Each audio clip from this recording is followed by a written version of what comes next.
ప్రభునందు ప్రియమైన వాళ్ళారా, మీరంతా బాగా ఉన్నారని, నిత్యము వాక్యం ధ్యానిస్తూ బలపడుతున్నారని ఆశిస్తున్నాను. ఈరోజు దేవుడు మనకు గుర్తు చేస్తున్న ఒక ఆశీర్వాదం మత్తయి సువార్త 4వ అధ్యాయము 4వ వచనము. మనుషుడు రొట్టె వలన మాత్రము కాదు, కానీ దేవుని నోట నుండి వచ్చు ప్రతి మాట వలనను జీవించును. మన శరీరానికి అన్నం ఏ విధంగా అవసరమో, అలాగే మన ఆత్మకు కూడా దేవుని వాక్యం అనే ఆహారం అవసరం. మనం ప్రతిరోజు భోజనం చేయకపోతే బలహీనపడినట్లే, దేవుని వాక్యాన్ని మనం ధ్యానించకపోతే మన ఆత్మ కూడా బలహీనపడుతుంది. ఈ వచనంలో యేసు మనకు ఒక గొప్ప సత్యాన్ని నేర్పుతున్నాడు. మన జీవితం కేవలం భౌతిక అవసరాలపైనే ఆధారపడదు, కానీ దేవుని వాక్యం మనకు నిజమైన జీవాన్ని ఇస్తుంది.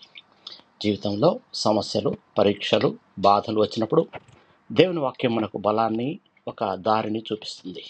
మరి ముఖ్యంగా ఈ లెంట్ కాలంలో ప్రత్యేకంగా మనం దేవుని వాక్యాన్ని ధ్యానిస్తూ ఆయనకు దగ్గరవుతూ జీవించాలి. ప్రతిరోజు కొంత సమయం బైబిల్ తీసుకొని చదవడం ద్వారా మన హృదయం నూతనంగా మారుతుంది. ప్రార్థన చేసుకుందాం. ప్రియ పరలోకపు తండ్రి, మీరు ఇచ్చిన పవిత్రమైన వాక్యానికి ధన్యవాదాలు.